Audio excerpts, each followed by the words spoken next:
Rolling. Get rolling like the tide.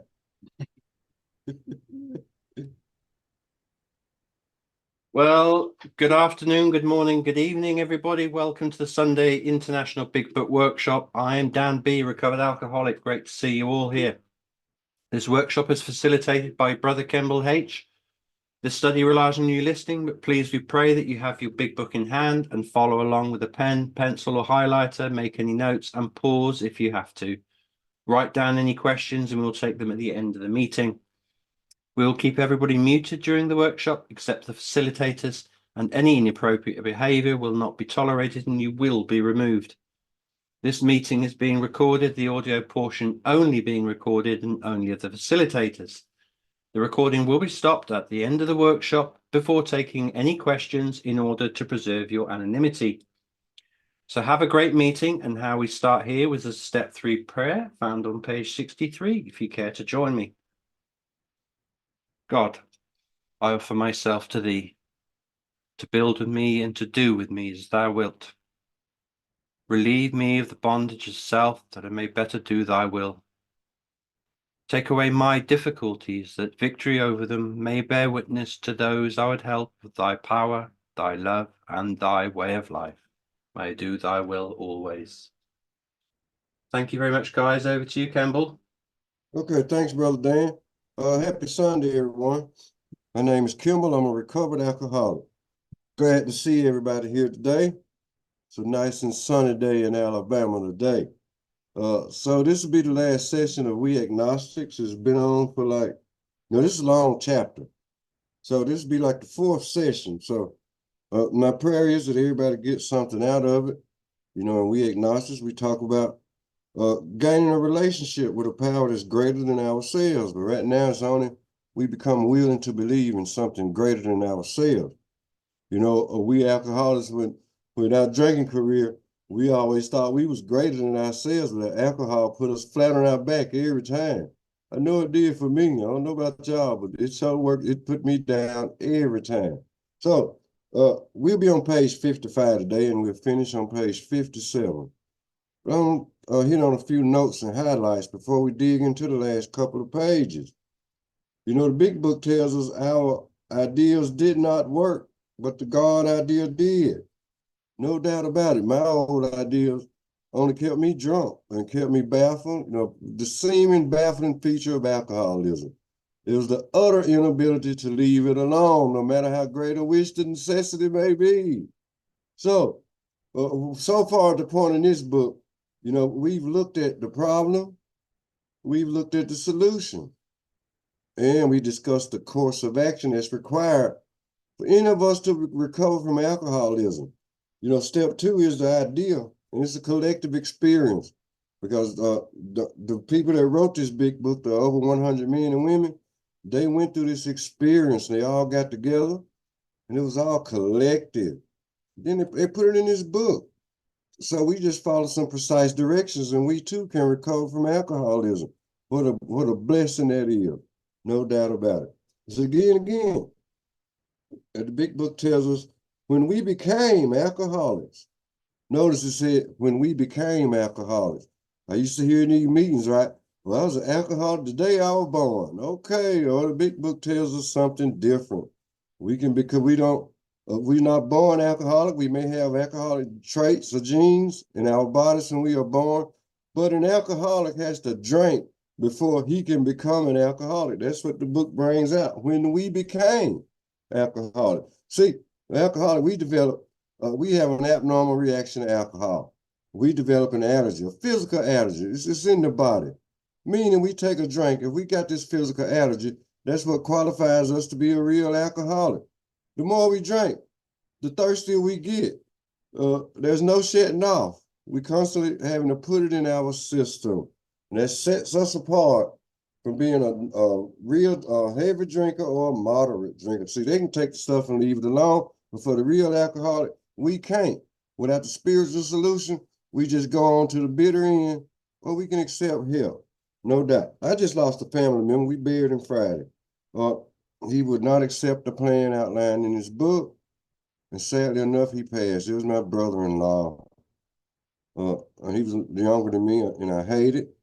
But we tried. I tried and tried, but to no avail, because the problem centers in the mind, as we see that from the big book, centers in the mind rather than in the body.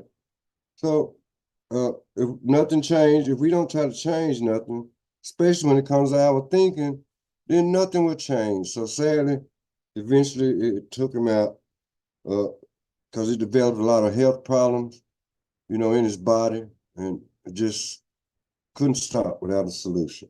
But that's part of life. I've lost cousins, I've lost friends to this illness that we suffer from. This illness is deadly. And we see that among other people. But anyway, I just wanted to share that with the group. But back to the big book, it says, as soon as a man can say that he does believe or is willing to believe, we emphatically assure him that he is on his way. It has been repeatedly proven among us that upon this simple cornerstone, a wonderfully effective spiritual structure can be built. There's a solution right here. Bill Wilson talks about the spiritual structure. And it's a building. We got to have a solid foundation. We got to have a cornerstone. We got to have a solid wall on the side. Then we got to have a top because of the arch of freedom. And then the road to recovery, that's be steps 1, 2, and 3. We get a solid foundation. We can move forward. Steps 4 through 12 is the path. So now, a couple of things I want to go over before I dig back into this book. And We Agnostics, back on page 44, it makes a point. If anybody want to go to page 44, you can. I'm going to go through a few pages before we get started. It asks a question.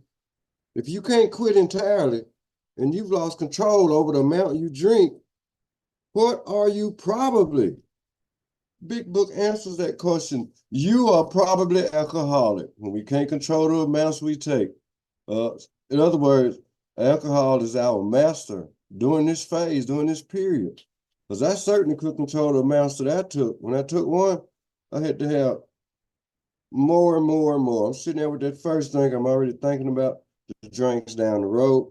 That physical allergy kicked in, and then I lose count after 5 or 6, and then I end up, tore up from the floor up.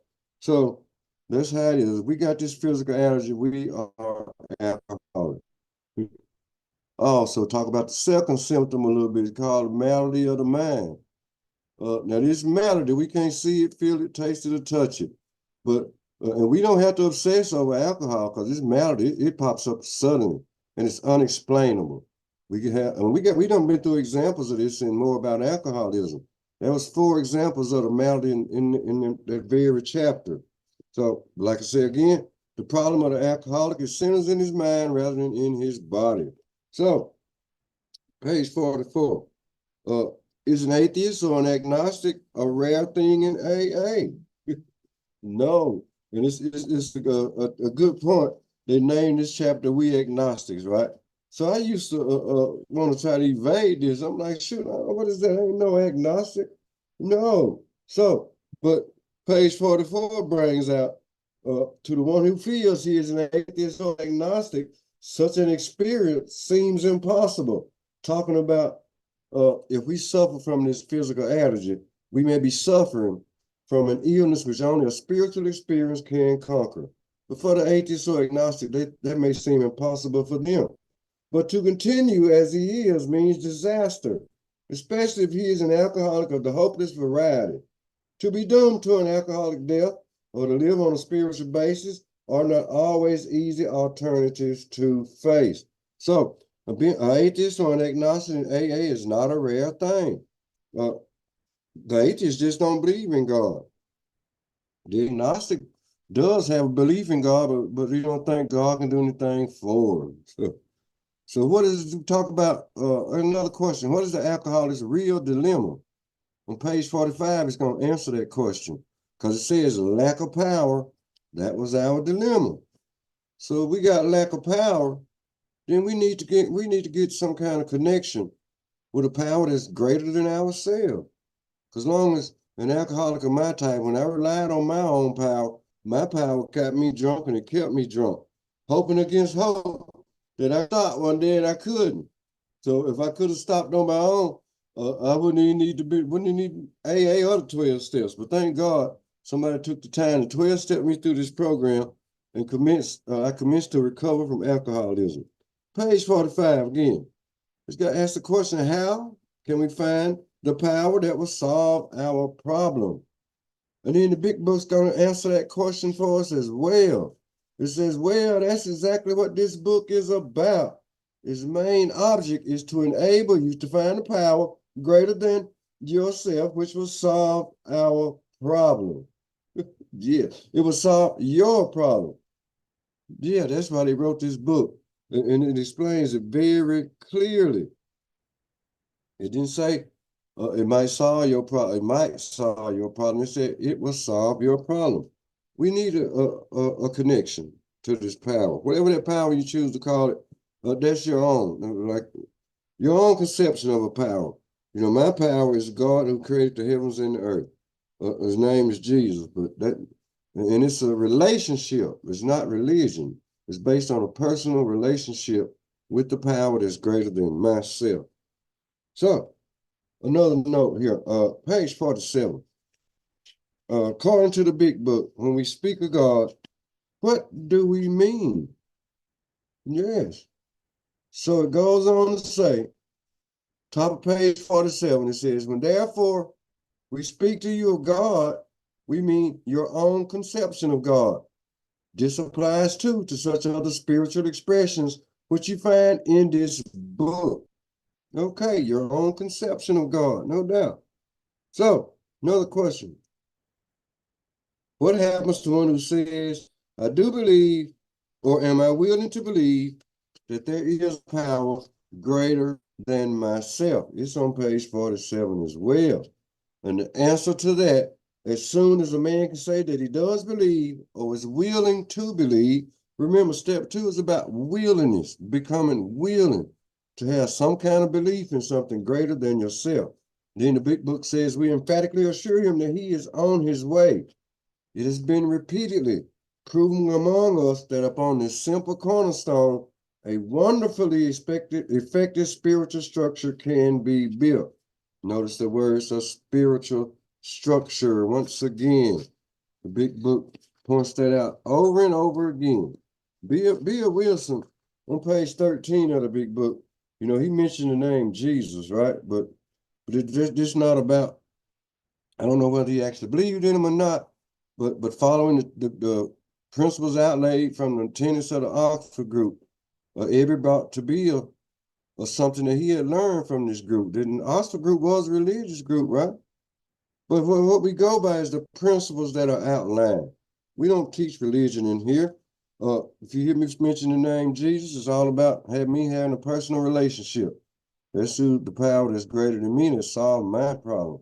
So anybody else, you can call it what you want. We don't argue about these things. I never argue with nobody about what they believe in, who they believe in, or how they believe in it. No doubt. So on page 48, we're on page 48 for just a minute. And it says, what are the attitudes that are handicapped to obtaining a belief in a power greater than ourselves? Okay. Many of us have been so touchy that even casual reference to spiritual things made us bristle with antagonism. This sort of thinking had to be abandoned. Faced with alcoholic destruction, we soon became as open-minded on spiritual matters as we had tried to be on other questions. So we had to change our attitudes, right? We believe, all of us believe in something, right? But can we believe that there is something greater than ourselves? See, the atheist, he believes in electricity, right? So he can't actually see electricity. But by George, if he put his hand in a wall socket and it's got live electricity in it, he gonna feel it. We can look at the sky, right? We see them lightning bolts. Look, look, look, look. So much power in them things. You know, that's power. That power comes from somewhere. And it ain't coming from us. See, my problem, it was me. Me. I said, shoot, I got all the power. I started myself drinking. I'm going to stop myself from drinking. But I couldn't do it. Lack of power. That was my dilemma. Lack of faith. That was another dilemma. I couldn't solve my own problem if you paid me $1 million, no doubt. So, page 49 asks a question. Should we remain prejudiced against organized religion? The big book don't answer that question. No. And I want to read something here at the bottom of page 49. Yeah, bottom of page 49. And it starts with, we who have traveled this dubious path beg of you to lay aside prejudice even against organized religion. It says lay aside prejudice even against organized religion. We have learned that whatever the human frailties of various faiths may be, those faiths have given purpose and direction to millions. And it has. Look at the AA program now. It started out as one alcoholic talking to another. Now, in a fellowship of AA, there are over 2.1 million plus people in Alcoholics Anonymous. We don't know the success rate today, though. But in the beginning, it had like a 75% rate.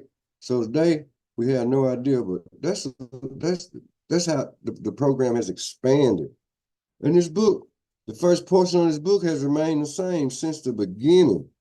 What's been changed, maybe the stories in the back of the book and things like that, but the first portion remains the same because the first portion of this big book is the only place you're going to find the program of recovery.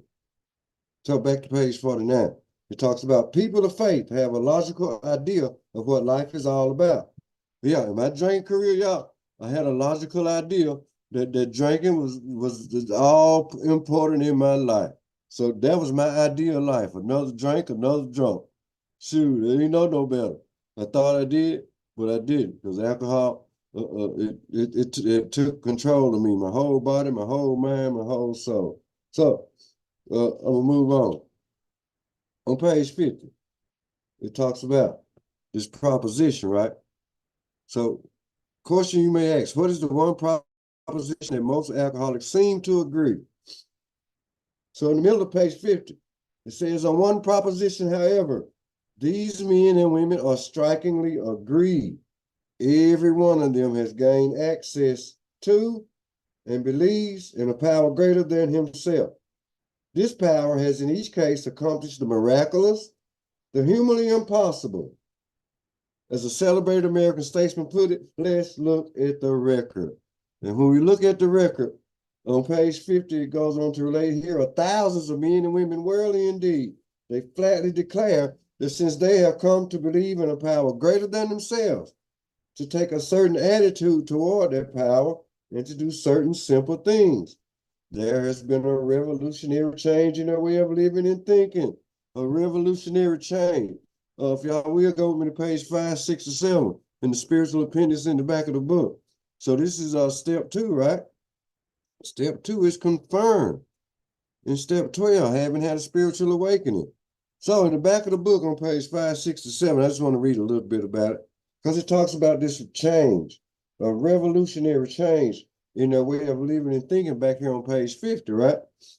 So it goes on to say the term spiritual experience and spiritual awakening are used many times in this book, which upon careful reading shows that the personality change sufficient to bring about recovery from alcoholism has manifested itself among us in many different forms. Notice it says a personality change sufficient enough for us to recover from alcoholism. That would be step 12, having had a spiritual awakening as the result of these steps. That's the first part of it. And then some more changes it talks about. It talks in its appendix, it talks about religious experiences, sudden and spectacular upheavals. It talks about revolutionary changes, again, immediate and overwhelming God consciousness, followed at once by a vast change in feeling and outlook. Transformations. All this is dealing with a psychic change, y'all. Yes, educational variety. Some of us learn about this. We have to learn about this illness in order for us to have, in order for us to follow these 12 steps. Because we've got to find out the problem, first of all. Then we got to find the solution. Then we get the course of action. We follow it. And this big book tells us plainly in order what the problem is and the solution and the course of action. Then it talks about a profound alteration in our reaction to life. No doubt. But with few exceptions, our members find that they have tapped an unsuspected inner resource of power, which they presently identify with their own conception of a power greater than themselves. We think this awareness of a power greater than themselves is the essence of spiritual experience. Our more religious members call it God consciousness. Okay, no doubt. So, page 51. They show how the change came over them. When many hundreds of people are able to say that the consciousness of the presence of God is today the most important fact of their lives, they present a powerful reason why one should have faith. They present a powerful reason. And I can agree with that. Well, just like the more than 100 men and women who put this thing together, they put it together for all of us. And it makes me think about page 87. And it goes on to read top of the paragraph on page 87. It goes on to say, what used to be the hunch or the occasional inspiration gradually becomes a working part of the mind. Notice this, the process gradually becomes a working part of the mind. No doubt.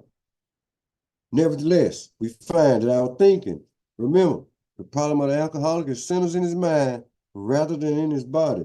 So nevertheless, we find that our thinking will, as time passes, be more and more on the plane of inspiration. We come to rely upon it. No second guessing here. We come to rely upon it. See, step 11, sought through prayer and meditation to improve our conscious contact with God as we understood him. Praying only for knowledge of his will for us and the power to carry that out. So, step 11 gives us a 24-hour day clock. As we go through the day, on awakening, and then when we retire at night, there are certain set things that we do that was outlined for us in the big book. Of course, you can use your own wording. We don't have to use exact words in the book. When we teach in the book, we use the exact wording. So, on page 52, I think I covered this right here, but I don't touch on it again. Middle paragraph on page 52, it says we have to ask ourselves, why? We shouldn't apply to our human problems the same readiness to change our point of view. We were having trouble with personal relationships. We couldn't control our emotional natures. We were a prey to misery and depression. We couldn't make a living. We had a feeling of uselessness. We were full of fear. We were unhappy. We couldn't seem to be a real help to other people. It was not a basic solution of these bedevilments more important than whether we should see newsreels of lunar flight. Of course it was. Now, this is page 52. Now, it's amazing. 31 pages later, we start to see some promises, right? Only 31 pages later. And Brother Dan, if you will, you read the promises for me at the bottom of page 83 and you conclude on page 84. We'll see the change from 51, from page 52 to page 83, we'll see a change. Okay, Brother Dan.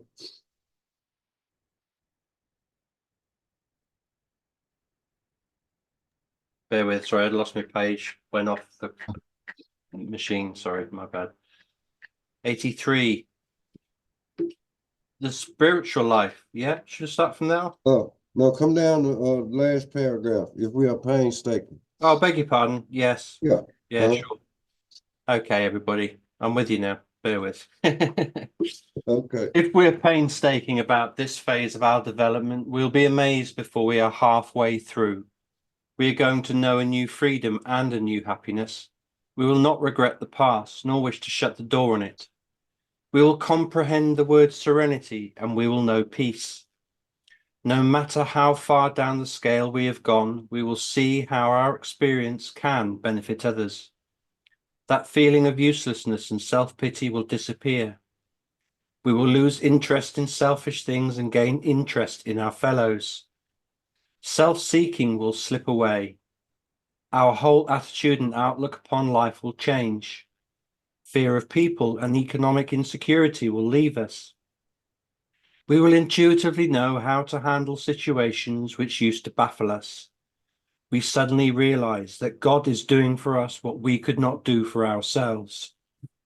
Are these extravagant promises? We think not. Huh. Cool. No. Okay, no doubt. That's good. Thank you, Brother Dan. Wow. So we see the difference, right? From page 52 down to page 83 and 84. But we was afraid of misery and depression, you see, all this stuff will be gone. But one thing about the promises, right? Well, other people normally see these things come true before us. But you hear people in some of the meetings, right? This, oh, I see the promises coming true all in my life. But that's somebody still being involved with self. See, self is our biggest problem. Other people to see this change in you first. But we don't dwell on that. Well, just it's a change. It's really, we can't explain it, but it's something that's happened with us. Psychic change, bottom line. So back to page 55. So last week we left off here. It's in the middle of the page, the last paragraph. But I want to back up, Brother Dan, well, on page 55, where it says, actually, we were fooling ourselves, right? And then you can stop at the next paragraph, the bottom where it says, he may be found. It was so with us. That's where we left off at last week. So it's middle paragraph-ish on page 55, everybody. Actually, we were fooling ourselves, for deep down in every man, woman, and child is the fundamental idea of God. It may be obscured by calamity, by pomp, by worship, or of other things, but in some form or other, it is there. For faith in a power greater than ourselves and a miraculous demonstration of that power in human lives are facts as old as man himself. We finally saw that faith in some kind of God was a part of our makeup, just as much as the feeling we have for a friend. Sometimes we had to search fearlessly, but he was there. He was as much a fact as we were. We found the great reality deep down within us. In the last analysis, it was only there, and that he may be found. It was so with us. Oh, yeah. Thank you, Brother Dan. No doubt. Thank you. Powerful. Now, we see people in AA, right, in these meetings, in these rooms, even in public. We see people solving their problems with God, the God of your own conception. I know he solved my problem 4 years ago, 4 years and 4 months ago, I think it is, February, March, April, May, 4 years and 3 months ago. God solved my alcohol problem. I tried 40-something years to solve my own problem, but I couldn't. Now it says, actually, we were fooling ourselves, for deep down. And every man, woman, and child is the fundamental idea of God, right? There's a promise. Deep down inside all of us is a fundamental idea of God. We all came from somewhere. For the atheists, they think we come out of a blind chance or whatever happened in the universe. The agnostic, they 50-50. They don't know which way to go. But for a believer like me, see, I'm a true believer, right? I believe God created everything that's in existence today. So, and I was raised like that. So deep down, we all have some kind of fundamental idea, some kind of a God somewhere, right? Whether we believe in him or not. The atheists believe in something. They see that big fireball in the sky. They can look at that. That thing is powerful. Talking about the sun now. They can have belief in that. Even people used to worship sun gods and moon gods and all that. That was their idea of a God, right? But, everybody in every human being has some kind of fundamental idea of God. That's the point that they're talking about. But then the paragraph goes on to bring out, it may be obscured by calamity, by pomp, by worship of other things, but in some form or other, it was there. The idea of God may be hidden by trouble. See, I remember getting in a lot of trouble, right? And was it God get me out this trouble? That's the only time I call on him. Or either when I'm sick or I'm throwing up. I said, well, shoot, you still let me go to jail, God. I don't know if I want to believe in you or not during that time, right? So the idea of God might be hid. People can be dishonest with us. We can love material stuff, right? But the idea of God is still inside us, no matter if we worship other things, what this book is talking about, because we can worship people, we can worship places, we can worship things, we can worship the world, right? But the God idea is still somewhere floating around. I know it did for me. So then the next paragraph talks about we finally saw that faith in some kind of God was a part of our makeup, right? Just as much as the feeling we have for a friend. It's part of our makeup. I mean, look at the creation. Look at the earth we live on. Look at the sky. Look at us human beings. Man, we can talk, we can see, we can touch, we can feel, we can taste. We can have feelings for other people, right? We can communicate. We can acknowledge that we exist. So faith in God is eventually already a part of us. All we got to do is feel the search for it, right? Boom, that's the key word. Feel the search for it. Search for that power. That power has got to be found because we don't have the power. But then a helpful hint, the book tells us you will find the power of God deep down within yourself. Now we got to get a connection to this power, though, right? Got to have a connection. I just read from the spiritual experience about somehow we have tapped into an inner resource of power. You got to tap into that power. Boom. And that power is greater than us. So, next paragraph. We can only clear the ground a little. If our testimony helps sweep away prejudice, the testimony of over more than 100 men and women put this book together of collective understanding, not my understanding, not your understanding, not this person over on the side of the room at the meeting with a drink coming up with his own understanding. Because I've seen people come to the meetings drunk. I done came to meetings drunk and it didn't matter. But I had my own ideas though. But the ideas in this book, they work, right? It says, if our testimony helps sweep away prejudice. See, the book tells us to lay aside prejudice against all spiritual concepts. Even religious people, we can listen at them, right? I don't call myself a religious person, right? I go to church, right? I'm a church member. I'm active in my church, right? I'm active in AA, but it's spiritual. The whole thing is spiritual. All about a relationship with this power that's greater than you and greater than me. Relationship is the key word. Because religion couldn't solve my problem. My beautiful wife couldn't solve my problem. All the money in the world can solve my problem. The cars, all the other different, none of this stuff solved my problem. But God idea, it brought something into me. This book showed me where this power was at, and it has worked ever since. Thank God. So, with this attitude, you cannot fail. The consciousness of your beliefs are sure to come to you. Talking about our consciousness of our belief. See, our old ideas didn't work, right? This big book gives us a set of guiding principles in order for us to be able to change our beliefs. Because if our beliefs worked in the beginning, we wouldn't have an alcohol problem. We wouldn't need to be in AA. We wouldn't need the 12 steps. We would need God to solve our problems. So I had personal experience. The belief had to be changed. What I believed in before wasn't working. But what I believe in now, by going through the program and recovering this big book, it's working. It worked and it's still working 24/7. Thank God. So the fundamental idea, right? I'm gonna give you a definition of this fundamental idea that this book talks about. It's an essential fact, better known as a truth or principle.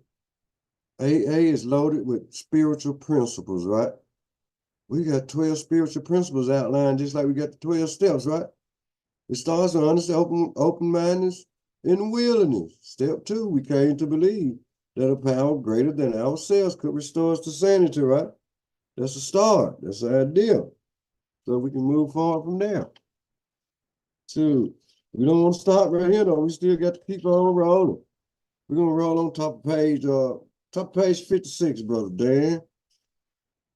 Talk about my buddy right here. Our friend, Yeah, our friend, yeah. just a paragraph, yeah. Yeah, just that that paragraph will be fine. Yeah, cool. Page 56, top of everybody. Our friend was a minister's son. He attended church school where he became rebellious at what he thought an overdose of religious education. For years thereafter, he was dogged by trouble and frustration. Business failure, insanity, fatal illness, suicide, these calamities in his immediate family embittered and depressed him. Post-war disillusionment, ever more serious alcoholism, impending mental and physical collapse brought him to the point of self-destruction. Okay, thank you, brother. This is an atheist story. You know, there's several stories in our big book literature talks about the atheist.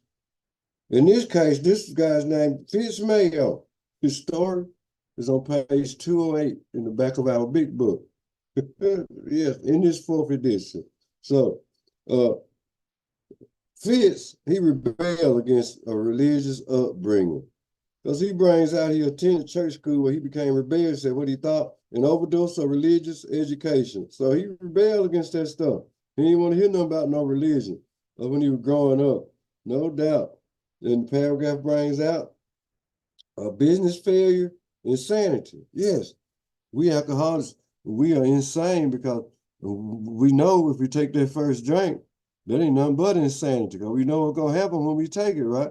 So fatal illness, suicide, these calamities in his immediate family embittered and it depressed him. Alcohol is a depressant, right? But then you got all these situations going around in your life, losing family members or maybe having problems with family members. That stuff can depress you.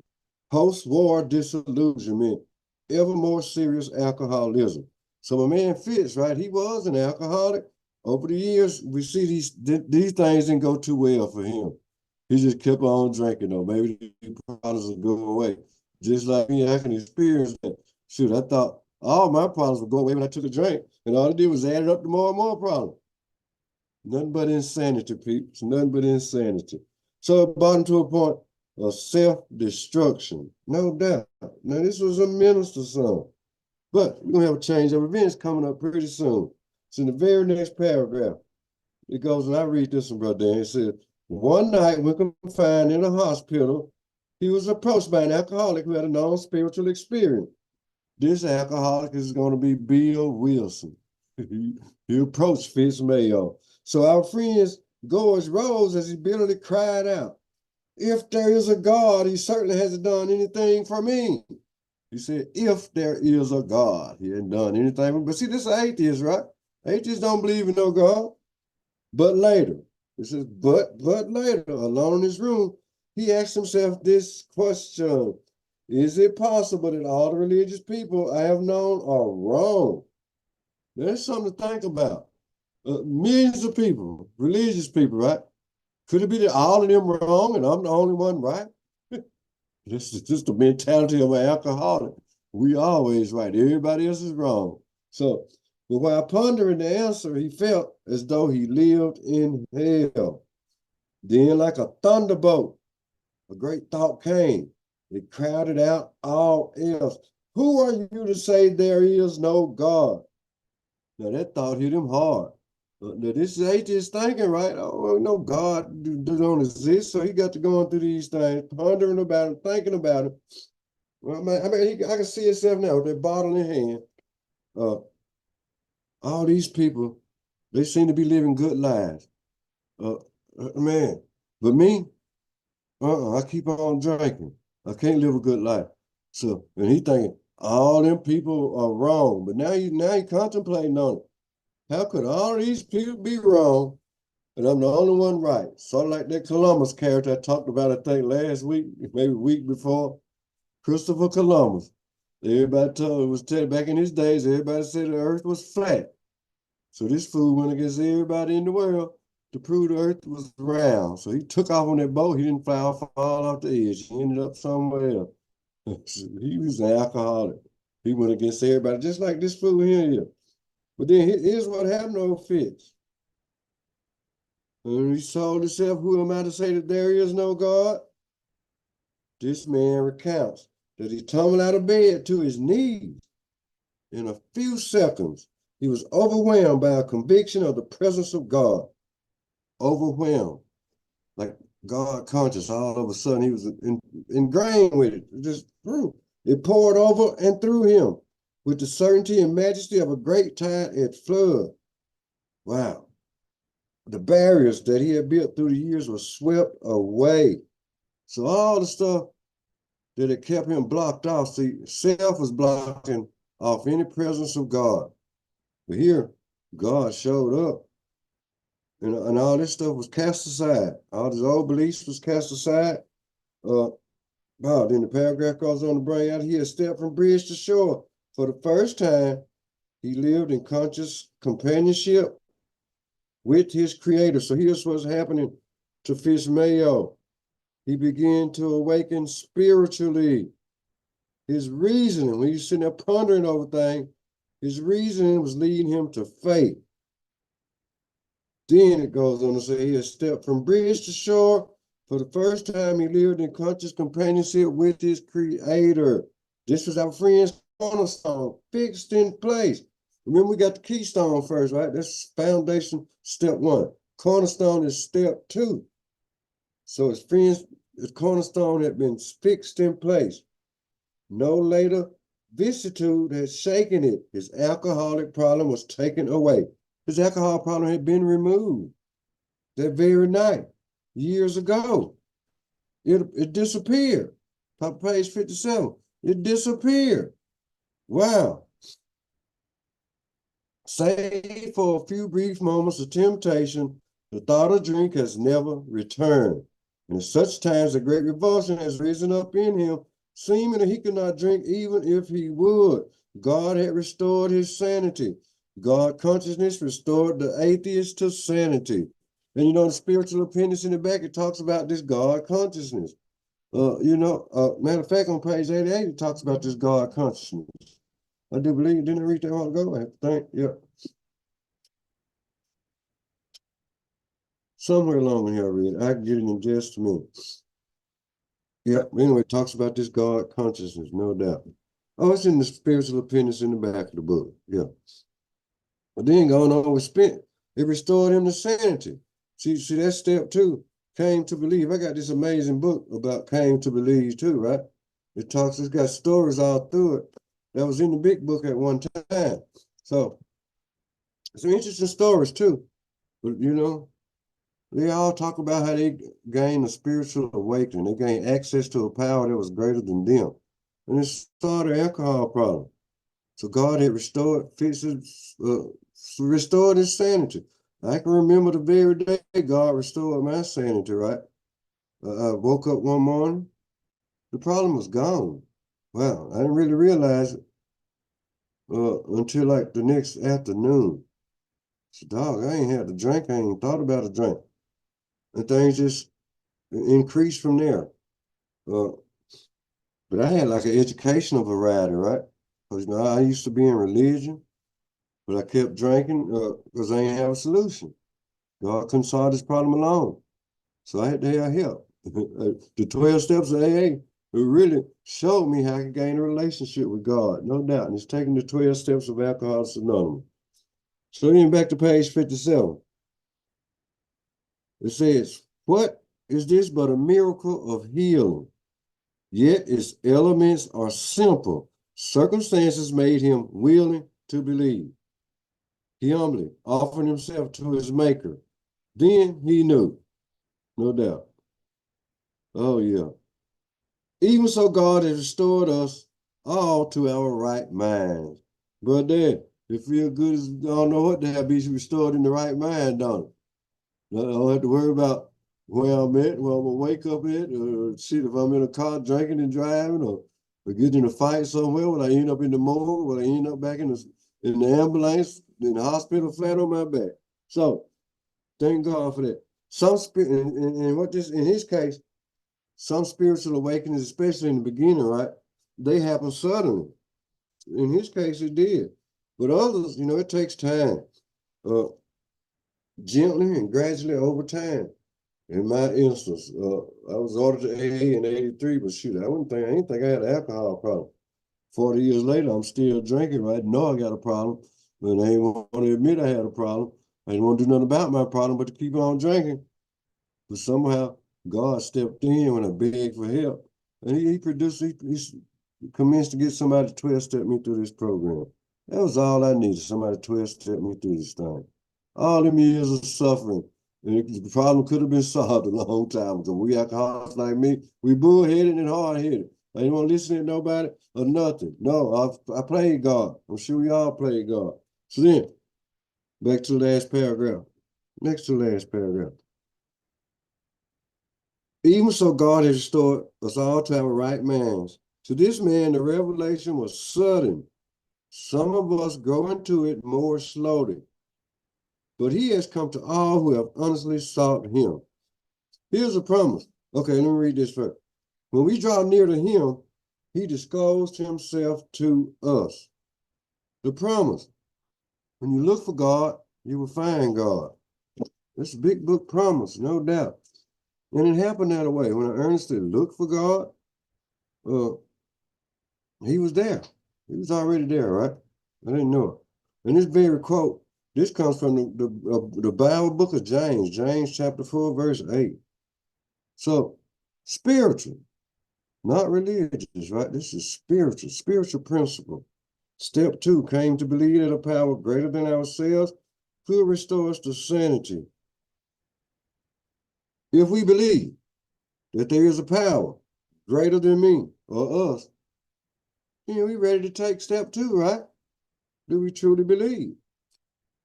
All we ask you now is to become willing to believe. Can we be willing? This is one of the 3 tenets, one of the most 3 important things, willingness, right? So, with that being said, some of the greatest information that we learn at this point in the book.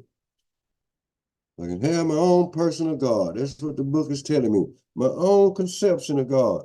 Wow. So we can look at other people. The prime example for me, I met Tony R. on that Zoom meeting that night. He called me to get to talk and run my mouth. Shoot, I was just talking smack. So he let me talk for a while, and he shut me off, and he set me down. Boom, boom, boom. This is how we do this program. Boom, boom, boom, boom. It's to solve my alcoholic problem. And also, this big book tells us that God dwells within us. The power is within us, right? God dwells with us. So our knowledge comes from him and through him. That power is greater than ourselves. Another promise, we will be able to find that power. The power is right here in this chapter. Page 55 tells us the power that is within. So this will be step 2. We still got a little bit more to go on step 2, but just to clear out, this is the end of the chapter on We Agnostics. And next week, we'll start on chapter 5 of the big book, page 58, and how it works. But there's some things that at this point, especially we taking somebody through this program, we need to ask them, was it something they need to decide for themselves? Are you ready to make a decision? You know, when I got to this point, I said, yes, I'm definitely ready.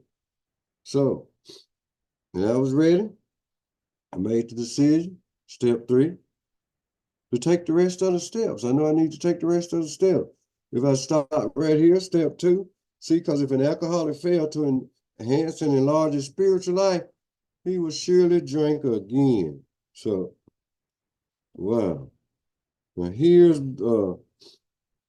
something, okay. So when God was the God of justice, when he was, this is way back from my youth, right? I used to hear about a lot of hell and fire and brimstone, and I ran from God because I wasn't ready for that. I wasn't ready to make no kind of decision to my servant that type of a God. But from going through this chapter, right? When I was 12 steps through this program, my concept of God changed entirely.